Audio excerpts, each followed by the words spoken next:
건강보험공단 자료를 보면 20, 30대의 만성질환 환자가 빠르게 증가하고 있다라는 기사를 보았습니다. 20, 30대 당뇨병 환자가 과거 10년 전에는 7만 5천 명 정도였는데 지금은 13만 1,000명으로 74%가 늘었고요. 고혈압 환자는 45%, 고지혈증도 2배 이상 늘었다라는 기사입니다. MZ세대는 입시와 취업이라고 하는 치열한 경쟁 사회를 살아야 하고 그로 인한 극심한 스트레스를 받고 있는 것을 봅니다. 그런데 그 스트레스를 푸는 것을 많은 젊은이들이 이 먹는 것으로 푼다고 하지 않습니까? 그래서 여러분 MZ세대들은 기성세대들과 다른 것을 입맛을 추구하는데요. 바로 자극적인 맛이라는 겁니다. 더 달고 더 매운 음식. 여러분 과거 40, 50년 전만 해도 대부분 음식을 삶거나 찐 음식들이었지만 지금 요즘 시대는 음식들이 대부분 자극적이지 않습니까? 여러분 혹시 탕후루라고 들어보셨습니까? 과일을 어른 세대들은 그냥 먹어도 단데 젊은 세대들은 그렇게 먹지 않습니다. 단 과일을 설탕에 듬뿍 익혀서 녹여서 먹는 겁니다. 여러분 그냥 먹어도 단 과일, 지금 세대는 그것을 단 것으로 잘 느끼지 못할 정도로 더 단 것을 추구한다는 거죠. 여러분 마라탕 들어보셨죠? 마라탕 드셔보셨나요? 저도 아이들이 시켜서 잠깐 먹어봤는데 정말 맵습니다. 저는 별로 먹고 싶지 않더라고요. 그런데 마라탕을 넘어서 무슨 마약 떡볶이인가요? 떡볶이도 무슨 단계가 굉장히 많아서 더 맵고 더 단 것을 추구하는, 더 자극적인 것을 추구하는 시대입니다. 입맛만 그런 게 아닙니다. 보는 것도 그렇습니다. 과거의 세대에 가정집마다 무슨 전화기 하나 겨우 있고 대부분 손편지를 써서 며칠 기다려야 되지만 요즘은 휴대폰이 다 있지 않습니까? 개인 방송하지 않습니까? 특히 인스타그램이나 유튜브, 네이버 블로그 같은 데 보면 쇼츠라는 영상이 있어요. 여러분 아시나요? 짧은 1분 미만의 영상인데 굉장히 자극적이고 선정적이고 재미있는 영상들이 많아요. 그래서 잠깐 쇼츠 좀 보고 쉬어야 되겠다, 잠깐 봐야 되겠다 그러는데요. 2-3시간 금방 지나간다는 거예요. 그러다 밤을 새기도 한다는 거죠.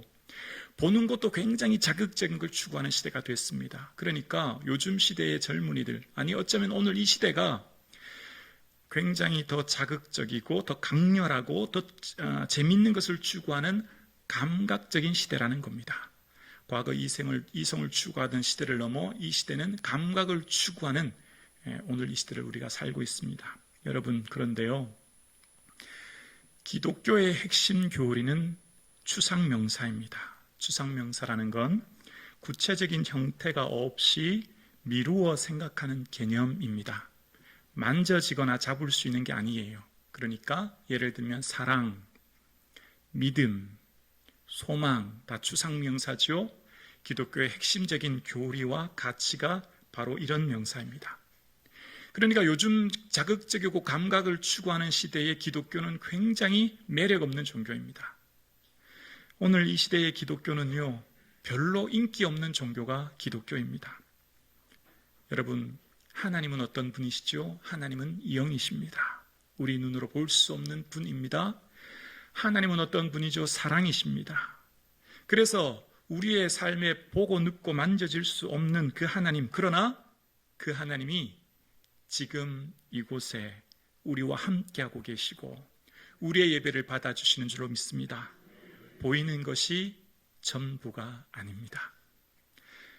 하나님께서 세상 만물을 창조하시되 하늘과 땅에서 보이는 것들과 보이지 않은 것들을 창조하셨다고 이야기하십니다. 보이는 산과 들과 구름뿐만 아니라 보이지 않는 천사와 스랍들, 사단도 지으셨다는 거죠. 그러니까 하나님께서 이 세상을 지으실 때에 보이지 않은 천사와 스랍, 사단도 추상적이고 개념적인 것이 아니라 실제하는 것이죠. 만약 보이는 것이 전부라면 우리 눈에 보이지 않은 하나님은 어디에 존재하시겠습니까? 하나님이 계실 곳이 없지 않습니까?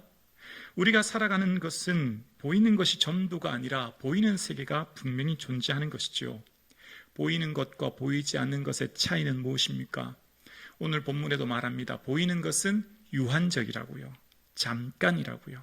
보이는 것은 낡고 쇠하고 썩는다고요. 반면 보이지 않는 것은 무한합니다. 영원한 세계입니다. 늙고 쇠하고 썩지 않습니다. 무엇이 더 본질적일까요? 보이지 않는 세계가 더 본질적입니다. 그래서 사도 베드로는 그날에 하늘이 불에 타서 풀어지고 물질이 뜨거운 불에 녹아진다 이야기합니다. 바로 새하늘과 새 땅이 있음을 이야기하는 거죠. 이 땅의 물질들이, 보여지는 세상들이 더 풀어지고 녹아질 그날, 새하늘과 새 땅, 우리는 하나님 나라에서 주와 함께 거하게 되는데요. 그 하나님은 바로 썩지 아니하시고 보이지 아니하시고 홀로 하나이신 하나님이라고 성경은 이야기하고 있습니다. 보이지 아니하시는 홀로 하나이신 그 하나님 나라에 우리가 거하게 되는 것이죠. 그래서 오늘 이 땅을 살아가는 저와 여러분의 삶은 모두가 다 이 땅을 발디디고 살아갑니다. 이 땅을 살아가는 우리의 삶의 문제와 어려움들을 어떻게 해결할까요? 바로 하늘의 하나님께 구함으로 이 땅의 문제를 해결하는 겁니다. 솔로몬이 성전을 다 건축한 후에 하나님께서 솔로몬에게 약속해 주셨습니다. 솔로몬아, 이 땅에 가뭄이나 병충해나 전염병이 있을 때 기억해라. 내 이름으로 일컫는 내 백성이 그 악한 길에서 떠나 스스로 낮추고 기도하여 내 얼굴 구하면 하늘에서 듣고 그 죄를 사하고 그 땅을 고칠지라. 이 땅에 일어나는 수많은 문제와 어려움이 있을 때 기억해라. 하늘의 하나님의 얼굴을 구하고 하나님께 기도해라 라고 말씀하시는 거예요. 기도를 통해 하나님의 하나님께 아뢰라는 것입니다. 그래서 기도의 다른 말은 믿음이고요. 믿음의 다른 말은 또 기도다고 할 수 있죠. 믿음이 겨자씨 한 알만큼 있으면 이 산을 명하여 여기서 저기로 옮겨지리라 하면 옮겨질 것이라 말씀합니다. 내 눈앞에 버티고 있는 거대한 산, 내 힘으로 할 수 없는 불가항력적인 거대한 산의 문제는 겨자씨와 같은 작은 믿음으로 옮길 수 있음을 말씀하시는 겁니다. 겨자씨와 같은 작은 믿음의 능력이 그 산을 옮긴다 말씀하십니다. 어떤 힘으로요? 하나님의 힘으로, 하나님의 도우심으로 옮긴다는 겁니다. 그래서 믿음은 무엇입니까? 믿음은 바라는 것들의 실상입니다. 허상이 아닙니다. 실제가 없는 것처럼 나타나는 허상이 아닙니다. 하룻밤 꿈속에 나타났던 허상이 아니라 실상입니다. 실제 맞춰지고 느껴지는 상 말입니다. 그래서 우리의 믿음은 우리가 이 세상을 바라보는 모든 것의 실상이 됩니다. 믿음은 비록 보이지 않은 하늘의 세계를 이 땅의 능력으로 다운로드 받는 것이죠. 그래서 믿음이 힘이 되는 겁니다. 믿음이 능력이 되는 거예요. 믿음은 또한 보이지 않은 것들의 증거라고 이야기합니다. 보이지 않지만 믿음이 증거라는 겁니다. 증거는 어떤 사실을 증명할 수 있는 근거라는 겁니다. 재판 용어죠. 판사가 유무죄를 구분할 때 이 증거를 통해 재판을 내리는 것처럼 우리의 믿음은 지금 보이지 않지만 그 믿음이 증거가 되어 우리 삶을 살아가게 하고 삶을 능력 있게 하는 근거가 된다는 거예요. 그래서 우리의 믿음은 희망 고문이 아닙니다. 우리의 믿음은 죽은 소망이 아닙니다. 살아있는 소망입니다. 믿음이 실제하는 힘이 되는 겁니다. 그래서 우리의 삶이 세상이 감당치 못할 믿음의 사람으로 살아내게 하는 힘, 그것이 바로 믿음이 되는 겁니다. 바울은 행동의 근거를 보여지는 물질, 현상, 환경이라고 말하지 않고요. 바울의 삶의 행동의 근거는 믿음으로 행한다고 이야기합니다. 보는 것으로 행하지 않는다는 거예요. 보여지는 물질, 현상, 환경을 통해 살아가며 판단하며 살아가는 게 아니라 보이지 않는 하나님을 바라보며 그 하나님을 믿기에 오늘 삶에 어떠한 고난과 어려움이 있어도 이 삶을 살아낸다는 겁니다. 믿음의 선배들의 특징의 공통점은 보이지 않는 하나님을 의지하며 살았습니다.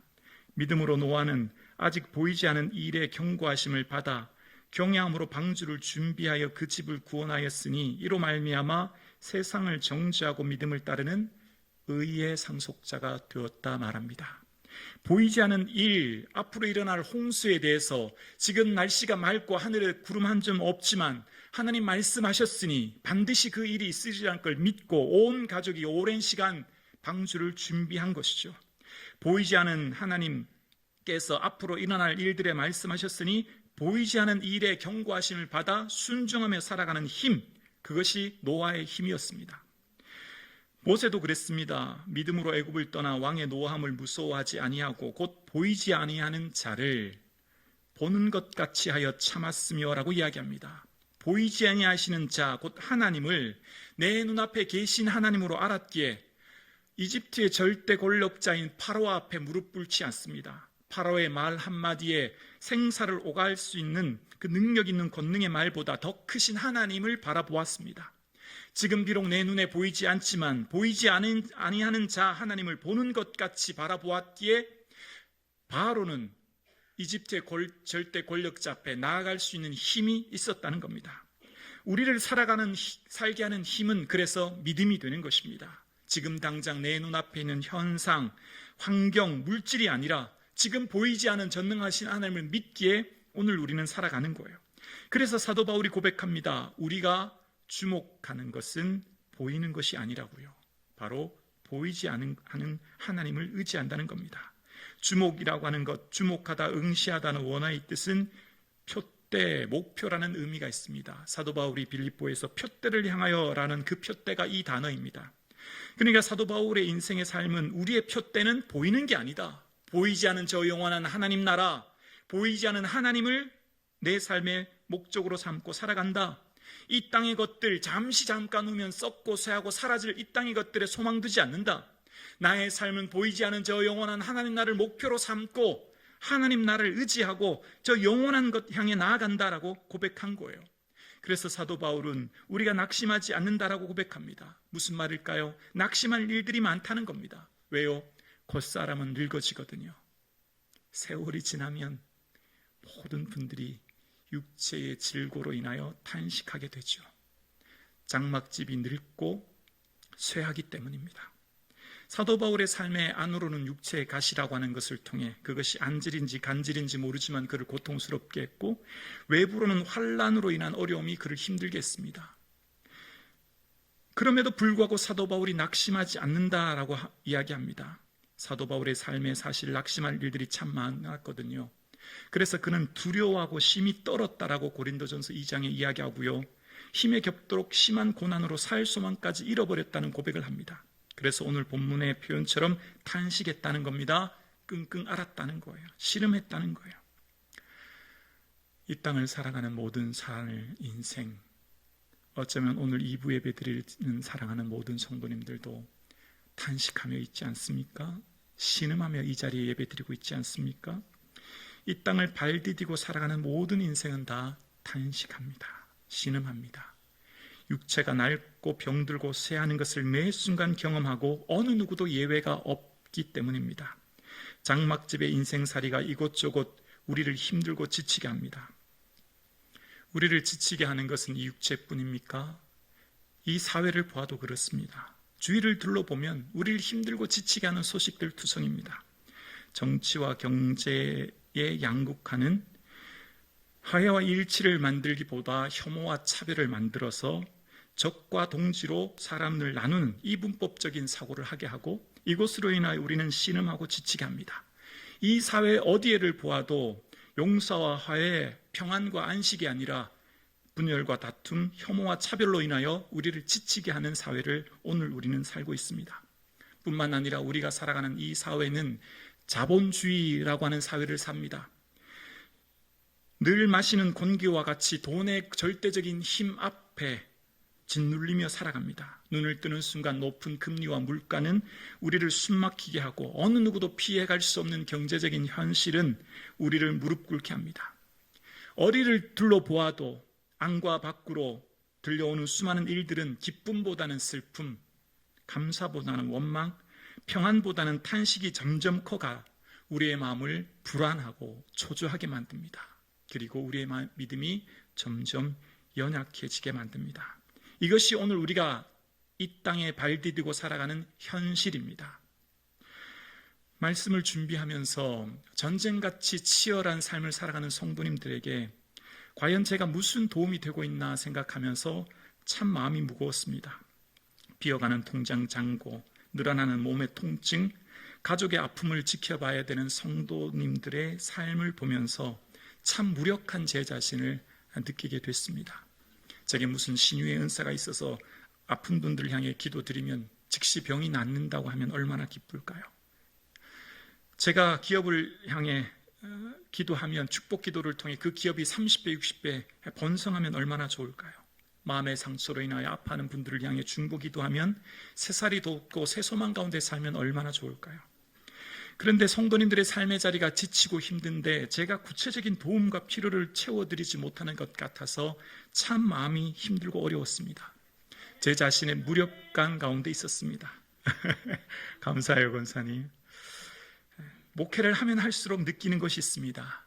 저의 무능함과 무력함입니다. 그래서 더 간절히 예수님께 엎드리게 됩니다.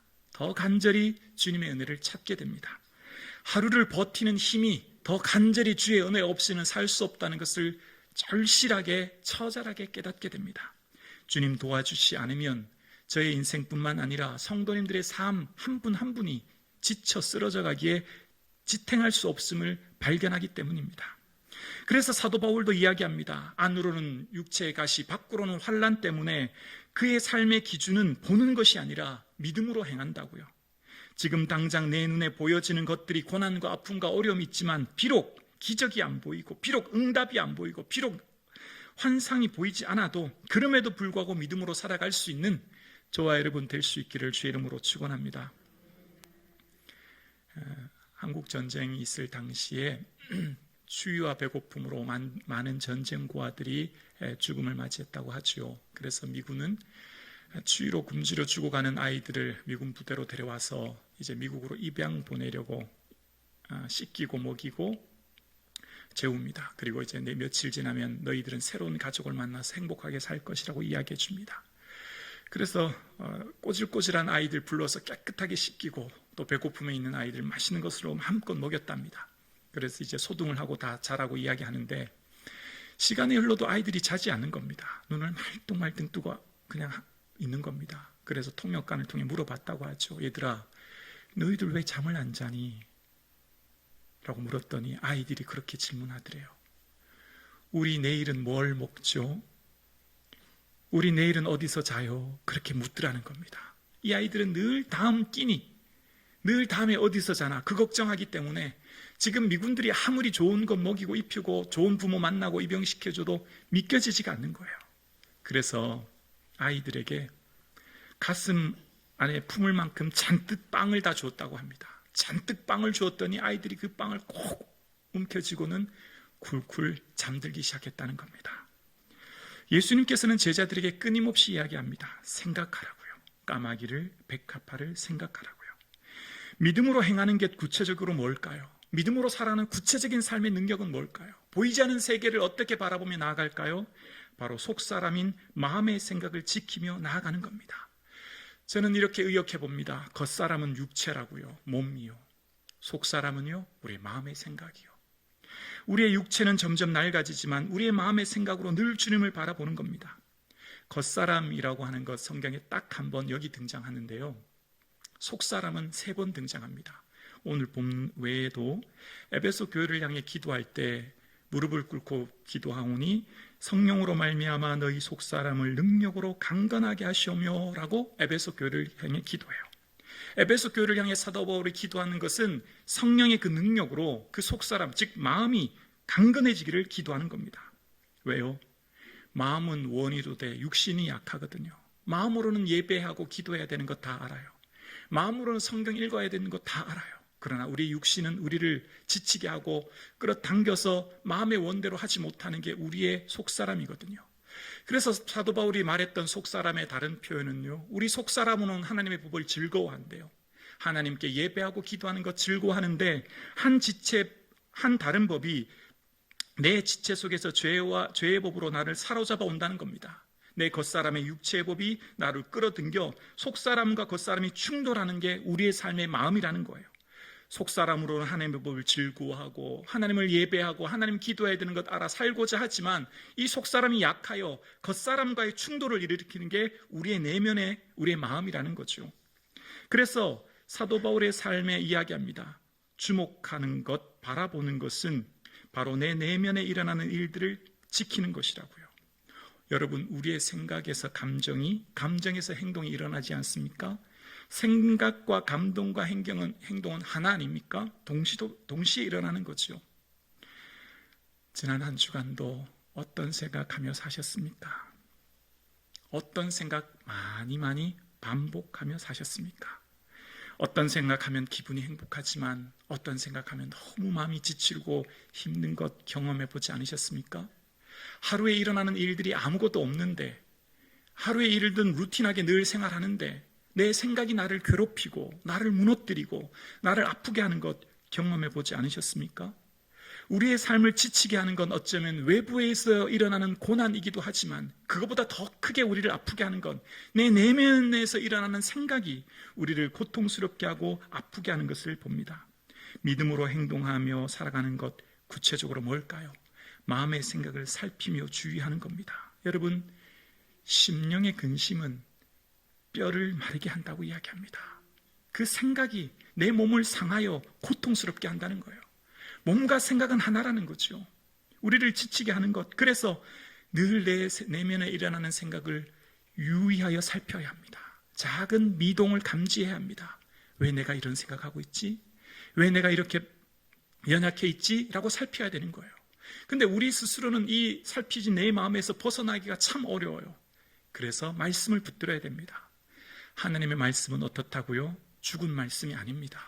살았고 운동력이 있습니다. 좌우의 날쌘 검과 같이 예리합니다. 그래서 혼과 영과 및 관절과 골수뿐만 아니라 마음의 생각과 뜻을 분별합니다. 판단합니다. 말씀을 비추어질 때, 말씀의 빛 아래 섰을 때 내 생각을 바르게 판단할 수 있게 되는 거예요. 판단이라고 하는 원어의 뜻은 재판장이라는 의미입니다. 재판장이 검사와 변호사의 이야기를 듣고 판결을 내리듯이 말씀 앞에 섰을 때 말씀 통해서 내 생각을 들여다보게 되는 거예요. 어떻게 해요? 객관적으로 볼 수 있는 거죠. 예리하게 분별하게 되는 거예요. 지금 내면에서 일어나는 생각들이 정말 하나님 기뻐하는 생각들인지 아니면 내 삶을 주저앉히고 고통스럽게 하는 생각인지를 살필 수 있는 힘이 말씀으로부터 난다는 겁니다. 여러분, 우리의 내면에서 일어나는 생각들요, 불쑥불쑥 일어나는 생각을 우리는 사실 어떻게 할 수가 없어요. 나도 모르게 일어나는 걸요. 나도 모르게 감정이 솟구치는 걸요. 그런데 그것을 조절할 수 있고 통제할 수 있도록 말씀을 붙들어야 됩니다. 그렇지 않으면 우리의 삶이 그곳에서 하루 이틀을 넘어 일주 한 달 그 슬럼프에 빠지게 되거든요. 그래서 우리의 감정을 통제하는 선이 있습니다. 감정을 조절하는 시간이요, 그 시간은 하루입니다.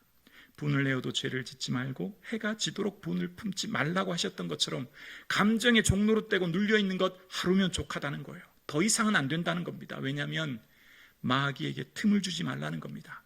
작은 감정의 씨앗이 마음에 착상하면 그것이 싹이 터서 마음을 지배하고, 마음을 지배한 내 생각이 내 육체의 몸을 지배하고 다스려서 결국은 고통스럽게 열매를 맺게 되기에 그냥 방치하며 주저앉아 있지 말라는 겁니다. 그 말씀을 예리한 칼로 분별하여 살피라는 거죠. 오늘 함께 예배드리시는 사랑하는 성도님, 우리의 삶에 일어나는 끊임없는 두려움, 불안, 또한 원망, 알 수 없는 수많은 생각들에서 하나님께 말씀 붙들어 이길 수 있는 힘이 있기를 주의 이름으로 축원합니다. 성령님께서 우리와 함께 하시는 줄로 믿습니다. 그 성령님은 우리를 도우십니다. 어떻게 도우실까요? 보혜사 곧 아버지께서 내 이름으로 보내실 성령, 그가 너희에게 모든 것을 가르치고 내가 너희에게 말한 모든 것을 생각나게 하리라. 성령님은 우리를 도우실 때 우리를 통해 예수님의 말씀을 생각나게 하심으로 돕는 거예요. 보혜사 성령님, 보이지 않으시는 영이신 그분께서 우리를 돕는 방법은 여러분의 생각을, 말씀을 생각나게 하시고 그 말씀을 붙들게 하시고 말씀을 통해 살 수 있도록 은혜 주신다는 거예요. 그 보혜사 성령님께서 우리에게 임재하시면 충만한 은혜가 말씀을 생각나게 하는 힘이라는 겁니다. 우리의 생각에 분노와 불안과 근심과 염려 속에 있는 생각을 말씀을 붙드는 생각으로 옮겨주신다는 거예요. 그래서 성령님이 임재하시면 깨닫는 거 있어요. 예수님께서 말씀하십니다. 내가 너희 안에, 너희가 내 안에 있는 것을 기억하라. 주님은 끊임없이 말씀하세요. 주님이 우리 안에 거하시는 줄로 믿습니다. 우리가 또한 주님 안에 거할 수 있기를 주 이름으로 축원합니다. 자, 그러면 우리가 주님 안에 거하는 구체적인 방법 뭘까요? 우리가 보이지 않는 영이신 예수님 안에 어떻게 거할까요? 예수님은 온 천하에 충만하신데 우리가 어떻게 공간이 없는 예수님께 거할 수 있을까요? 그것이 바로 말씀입니다. 너희가 내 안에 거하고 내 말이 너희 안에 거하면 무엇이든지 구하라 말씀하신 거예요. 예수님께서는 우리에게 말씀하시는, 우리가 주님 안에 거하는 구체적인 방법이 내 말이 너희 안에 거하는 것이라 말씀하시는 거예요.